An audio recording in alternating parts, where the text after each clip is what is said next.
warahmatullahi wabarakatuh. Yang terhormat Bapak Ibu dosen dan guru penguji, perkenalkan saya Novita Indah Susanti, mahasiswa PPG dalam jabatan kategori 1 gelombang 2 Pendidikan Sejarah Universitas Negeri Jakarta.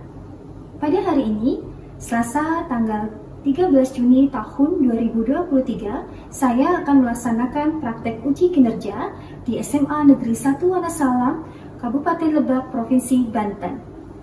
Praktik pembelajaran yang saya laksanakan di kelas 10 dengan tema proses masuk dan berkembangnya agama Islam di Indonesia dan subtema teori masuk dan berkembangnya agama dan kebudayaan Islam ke Indonesia dengan menggunakan model pembelajaran problem based learning. Berikut video pembelajaran saya. Selamat menyaksikan. Assalamualaikum.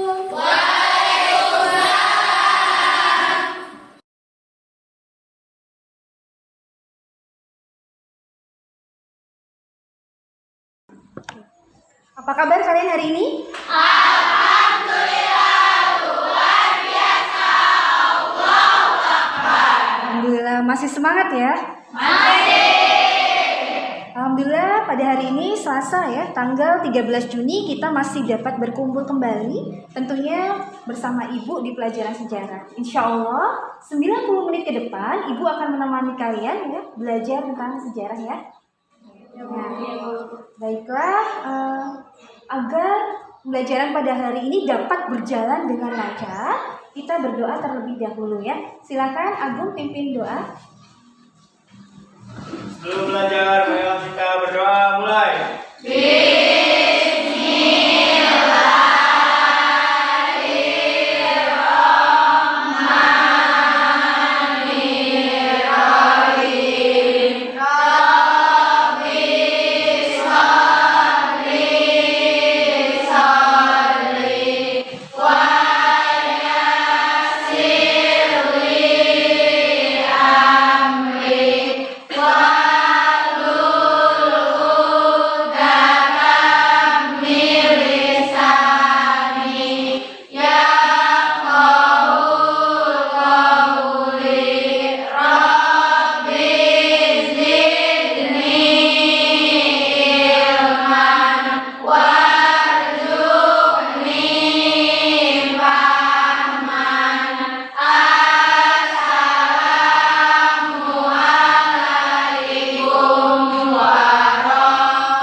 Waalaikumsalam warahmatullahi wabarakatuh. Nah, anak-anak, Ibu akan absen terlebih dahulu ya.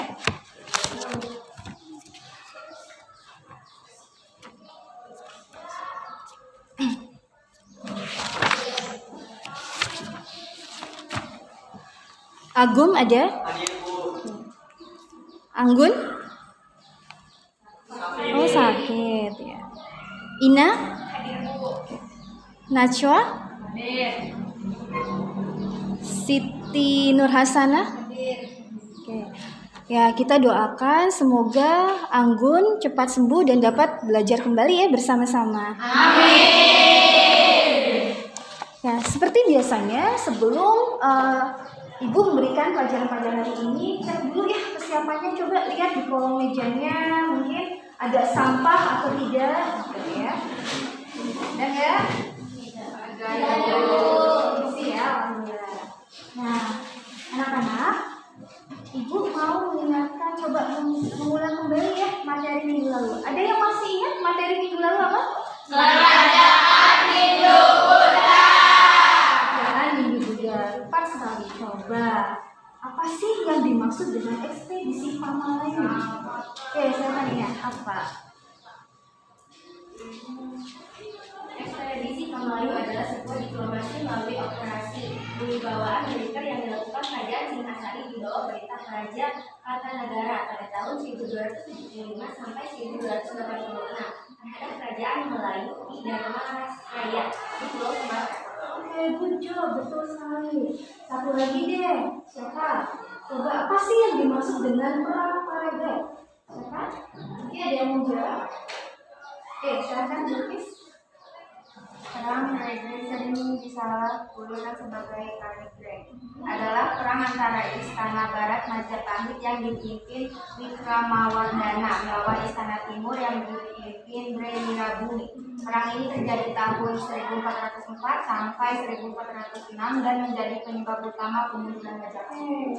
Berarti Ibu anggap untuk materi minggu lalu semuanya sudah paham ya.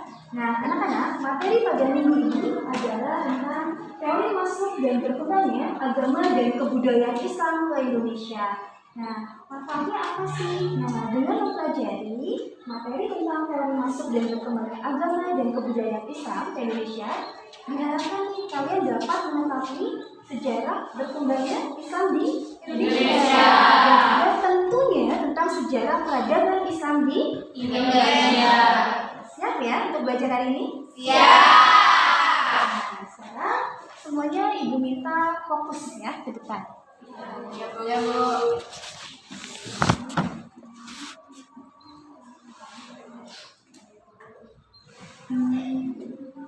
Nah, ini adalah tokoh motivasi hari ini ya. Ada kata motivasinya. Coba, siapa yang tahu gambar siapa itu? Nelson Mandela. Good job Nelson Mandela. Coba Bu Ida mau minta Nelin, baca deh Nelin. Apa kata motivasi dari Nelson Mandela? Pendidikan merupakan senjata paling ampuh untuk mengubah dunia. Oke, ada yang tahu kira-kira maksudnya apa? Jadi apa? Intinya adalah kalian semuanya harus rajin Belajar.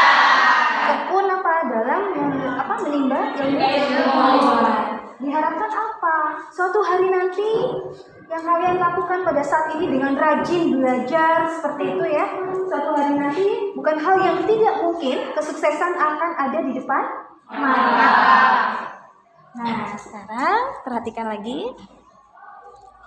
Kompetensi dasar yang akan Ibu sampaikan pada hari ini adalah tentang menganalisis berbagai teori tentang proses masuknya agama dan kebudayaan Islam ke Indonesia, juga mengolah informasi teori tentang proses masuknya agama dan kebudayaan Islam ke Indonesia dengan menerapkan cara berpikir sejarah, serta mengemukakannya dalam bentuk tulisan. Nah, tujuan pembelajarannya apa sih ya? Melalui kegiatan pembelajaran dengan pendekatan saintifik dan model pembelajaran problem based learning, metode diskusi, tanya jawab dan presentasi ya, diharapkan kalian tuh dapat apa? Yang pertama, memahami 4 teori masuknya agama dan kebudayaan Islam di Indonesia. Apa? Ada teori apa tuh? Budaya, Persia, dan Cina. Kedua, mengidentifikasi bukti awal masuknya agama dan kebudayaan Islam ke Indonesia dengan benar. Ketiga, menjelaskan saluran penyebaran agama dan kebudayaan Islam ke Indonesia dengan benar. Dan keempat, menganalisis alasan para ahli untuk membuat hipotesis tentang teori masuk dan berkembangnya Islam di Indonesia dengan seksama. Dan nanti kalian akan membuat laporan dalam bentuk Canva. Tentang apa? Tentunya tentang materi, teori masuk dan berkembangnya agama dan kebudayaan Islam ke Indonesia. Nah, hari ini Ibu akan mengambil 3 penilaian. Ada penilaian sikap, penilaian pengetahuan, dan penilaian keterampilan.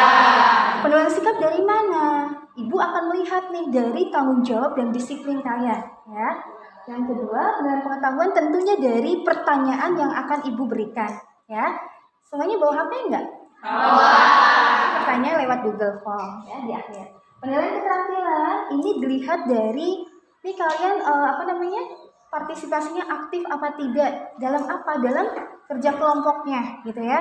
Baik dalam menjawab pertanyaan, dalam memberikan pertanyaan dan juga presentasi. Sampai di sini ada pertanyaan tidak? Paham? Sepertinya udah siap banget nih ya. Tetap semangat ya. Nah, coba gambar apa ini?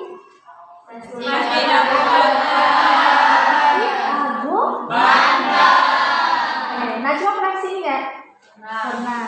Kayak ini kita orang Banten pasti semuanya udah kesini ya. Dari gambar Masjid Banten, kira-kira apa? Yang terbesit apa? Berarti apa? Ada bukti masuknya Islam.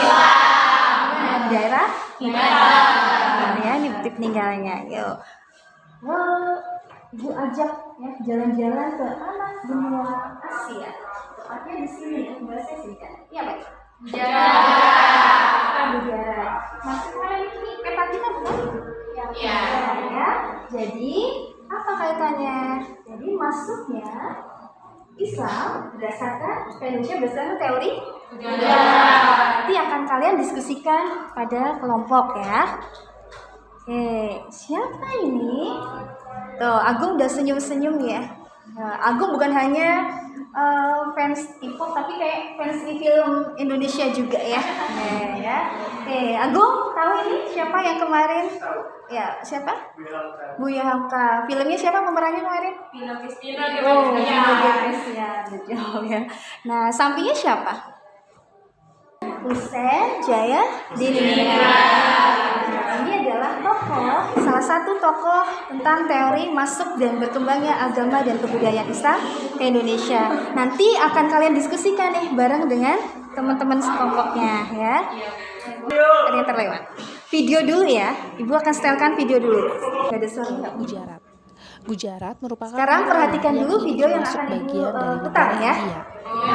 Teori Gujarat menjelaskan bahwa Islam masuk Indonesia itu pada abad ke-13 Nah, Masehi tentang apa dan tuh dibawa videonya? oleh para pedagang dari Gujarat dari India. Teori Gujarat tentang teori-teori. Tadi ada teori Gujarat, ada teori apa lagi? Persia. Nah, anak-anak, berdasarkan video yang Ibu sudah putarkan ya, silakan kalian diskusikan dengan kelompok masing-masing tentang teori masuk dan berkembangnya agama dan kebudayaan Islam ke Indonesia.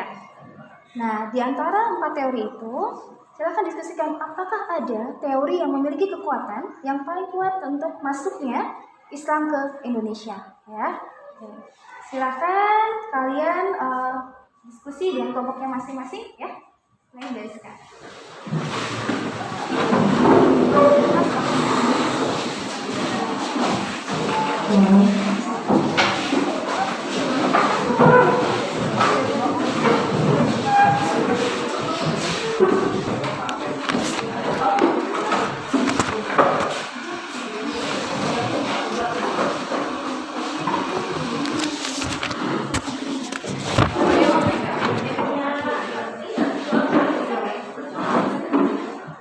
Sudah tulis kelompok masing-masing? Silakan keluarkan sumber buku referensinya, ada yang bawa laptop atau ini dari HP ya.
Oke, waktunya sudah habis.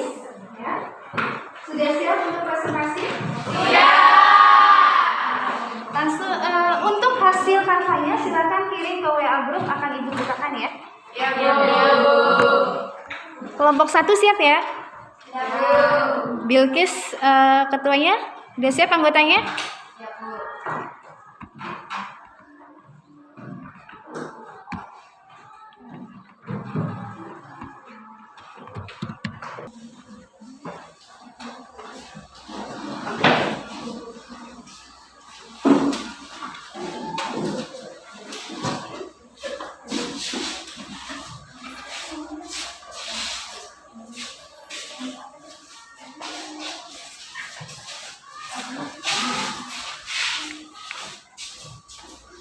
Ini di sebelah sana.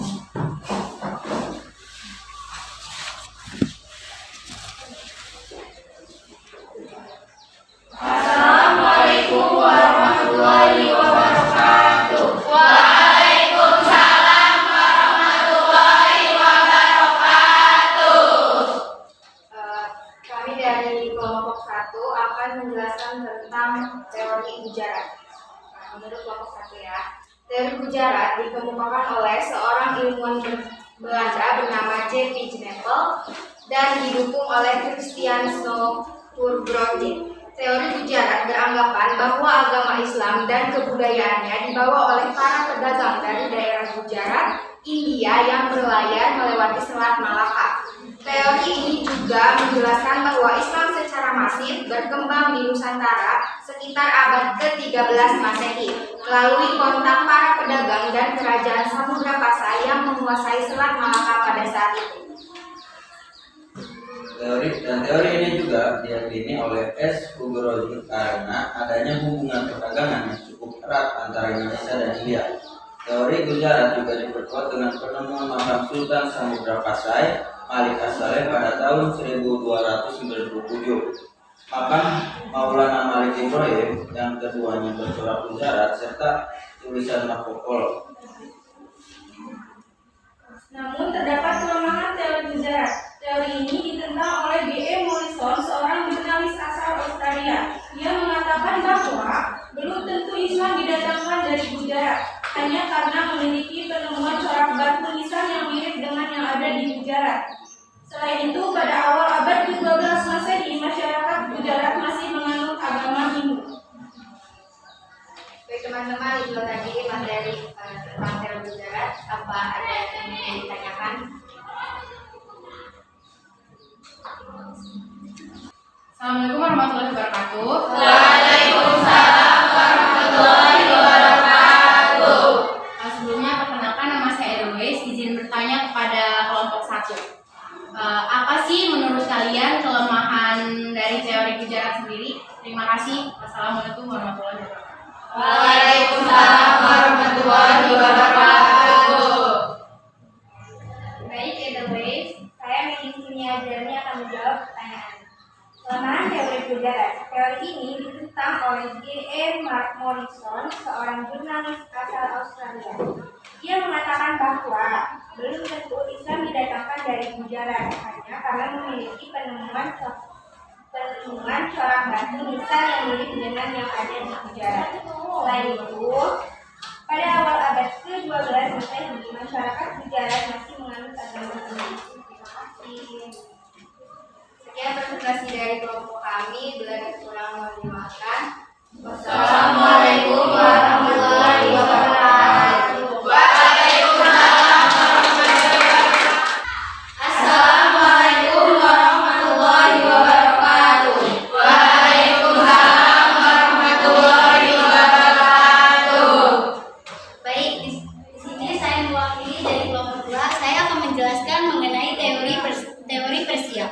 Nah, teori Persia didukung oleh Hussein Jayadiningrat dan Umar Amir Hussein. Mereka berpendapat bahwa Islam masuk ke Nusantara melalui para pedagang yang berasal dari Persia, bukan dari Gujarat.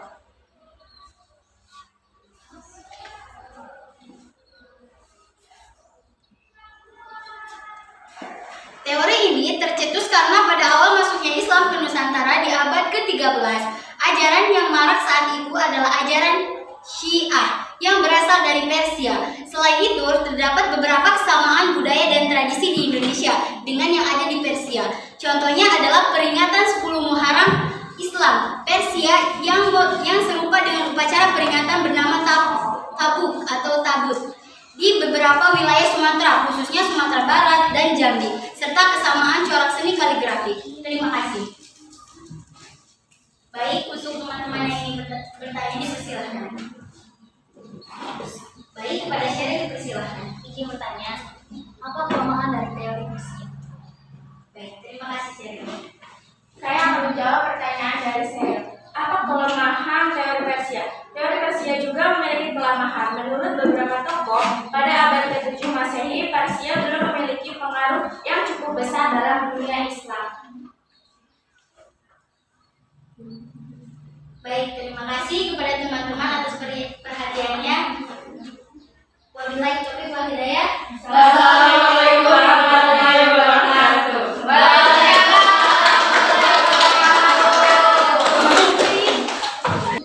Assalamualaikum warahmatullahi wabarakatuh. Waalaikumsalam warahmatullahi wabarakatuh. Baik teman-teman, kami dari kelompok 3 akan menjelaskan teori Mekah.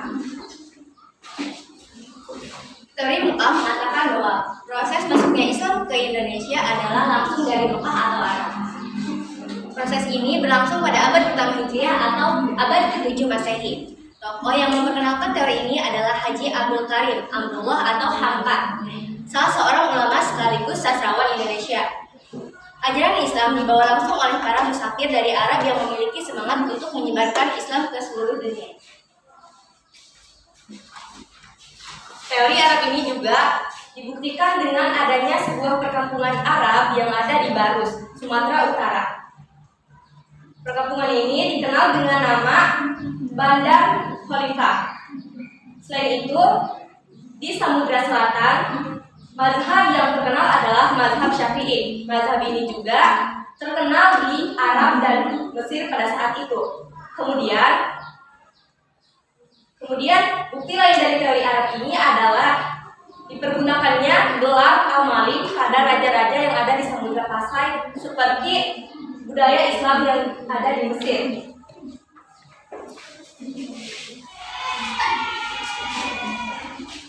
Namun teori Arab memiliki kelemahan. Teori ini dianggap memiliki sumber tertulis yang menjelaskan peranan bangsa Arab terhadap proses penyebaran Islam di Indonesia.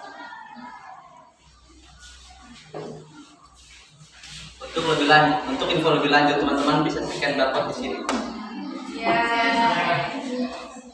Baik, itulah sesi penjelasan dari kelompok kami. Selanjutnya adalah sesi tanya jawab bagi teman-teman yang ingin bertanya.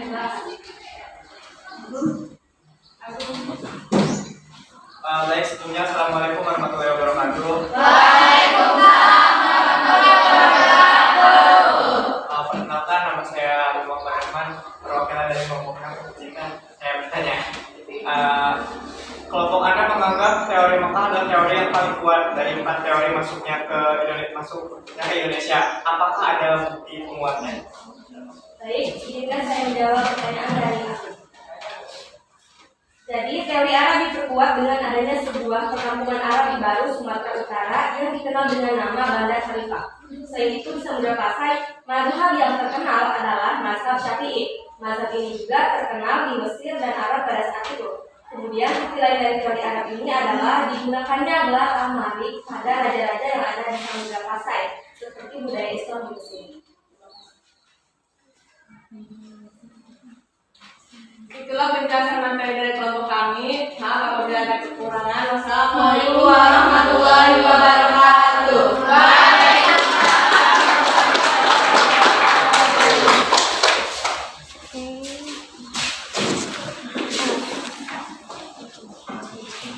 Kelompok terakhir nih, kelompok 7.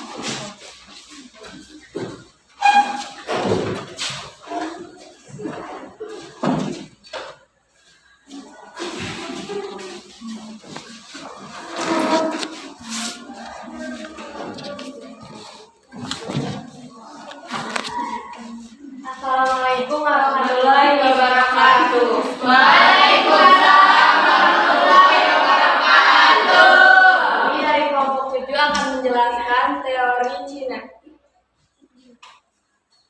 Jadi, teori Tiongkok atau teori Cina adalah Islam berkembang di Nusantara berasal dari para perantau Tiongkok. Agama Islam sendiri berkembang di Tiongkok pada masa dinasti Tang. Pada 618 sampai 105 Masehi. Menurut Sumanto Al-Qurtubi, pada masa dinasti Tang di daerah Kanton, Jianghu, dan pesisir Cina, bagian selatan telah terdapat sejumlah pemukiman Muslim. Teori Tiongkok dikuatkan dengan adanya beberapa bukti, di antaranya Raden Patah, Raja Demak, yang merupakan keturunan Tiongkok, penulisan gelar Raja-Raja Demak yang istilah Cina, masjid-masjid yang memiliki arsitektur Tiongkok, dan catatan-catatan yang menyebutkan bahwa pedagang Tiongkoklah yang pertama menduduki pelabuhan-pelabuhan di Nusantara. Akan tetapi, kelemahan teori Tiongkok adalah teori ini tidak menjelaskan awal masuknya agama Islam di Indonesia. Teori ini lebih menjelaskan peranan Cina dalam kedatangan Islam ke Indonesia. Cukup. Penyampaian materi telah selesai. Selanjutnya sesi tanya jawab. Paham? Oh, ya udah. Silakan, ada pertanyaan? Jadi, apa saja bukti pendukung tentang teori Cina? Ya.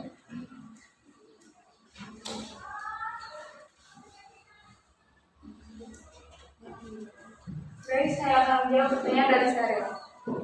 Teori Tiongkok dikuatkan dengan adanya beberapa bukti, di antaranya Raden Patah, Raja Demak, yang merupakan keturunan Tiongkok, penulisan gelar Raja-Raja Demak dengan istilah Cina, masjid-masjid yang memiliki arsitektur Tiongkok, dan catatan yang menyebutkan bahwa pedagang Tiongkoklah yang pertama menduduki pelabuhan-pelabuhan di Nusantara.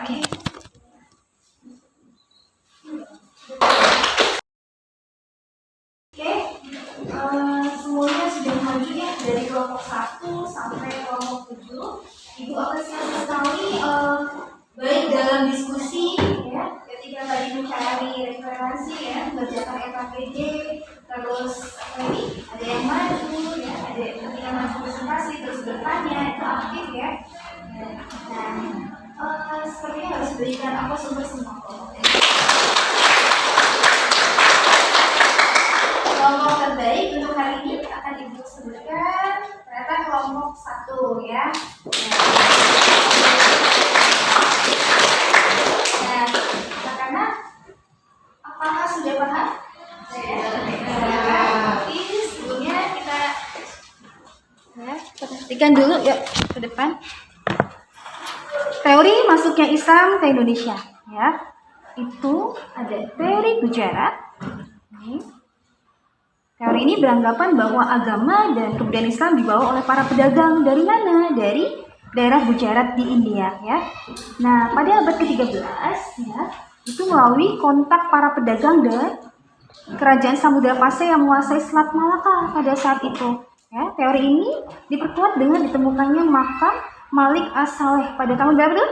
1297 ya, bercorak Gujarat. Nah, buktinya apa? Nih, ini adalah bentuk batu nisan Sultan Malik As-Saleh ya. Ini sama seperti yang ada di Gujarat. Oke. Lagi. Yuk, teori Persia. Nah, sama halnya dengan teori Gujarat, teori Persia pun menyatakan bahwa masuknya Islam ke Indonesia itu pada abad ke-13 ya. Hal ini ditandai dengan maraknya ajaran Syiah di Nusantara ya, yang berasal dari Persia pada saat itu. Selain itu juga adanya persamaan tradisi Indonesia dengan Persia, sehingga hal ini memperkuat landasan teori Persia ini. Nah, apa bukti? Tadi ya, bukti untuk teori Persia ada apa? Tradisi apa? Tabu. Gimana tuh? Tadi siapa ya? Sumatera. Oke. Nah, terus teori Cina atau teori Tiongkok. Teori ini berpendapat bahwa migrasinya Muslim Cina dari Kanton ke Nusantara, khususnya dari mana? Palembang ya. Itu pada abad ke-9 menjadi awal masuknya Islam ke Indonesia. Buktinya apa? Dengan adanya apa? Raden Patah atau Raja Demak itu adalah keturunan Cina. Dilihat dari penulisan ya, nama Raja-Raja Demak itu menggunakan istilah Cina. Nah, pedagang Cina pada catatan juga yang pertama menduduki pelabuhan-pelabuhan di Nusantara. Ini dia. Kelihatan tidak? Jadi kalau kurang kelihatan bisa dilihat di aplikasi Padlet ya. Sudah Ibu share ya, silakan dibaca. Oke. Ini adalah teori Arab. Berbeda dengan teori sebelumnya. Kalau teori Arab lebih duluan. Ini abad ke-7 Masehi.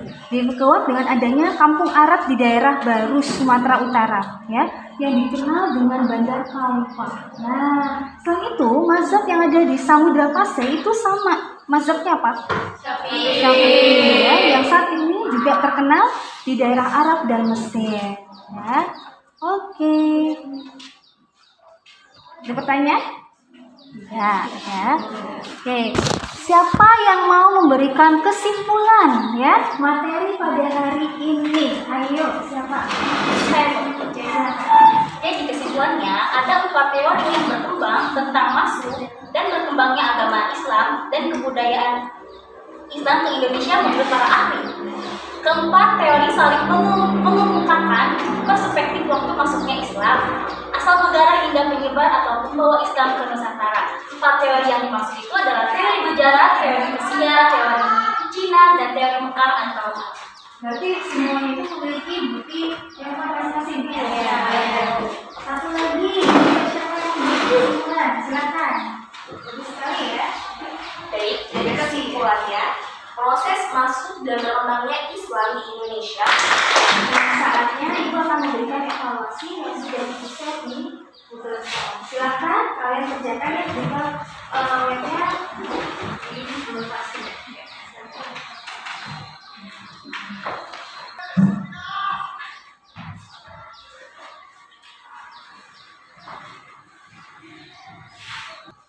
Oke, waktunya habis ya.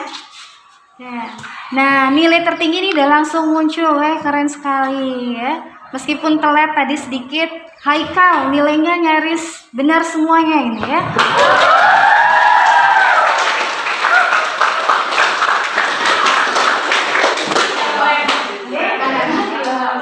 Materi hari ini sudah cukup paham ya.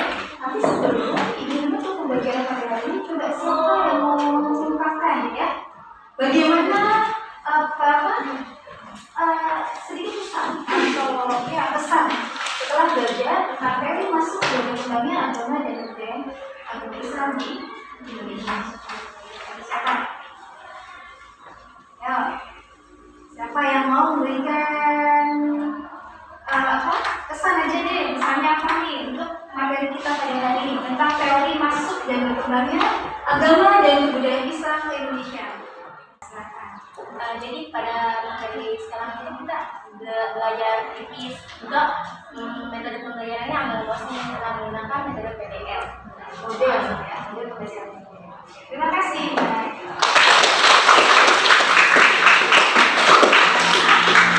Siap ya untuk materi pembelajaran minggu depan. Ibu akan menyampaikan tentang materi kerajaan Islam di Nusantara. Ya. Nah, nanti akan Ibu share terlebih dahulu untuk materinya ada di aplikasi Padlet. Ya. Jangan lupa untuk dilihat ataupun di Google Classroom-nya. Ya. Dan materi pada hari ini, terima kasih atas kerjasamanya. Ya.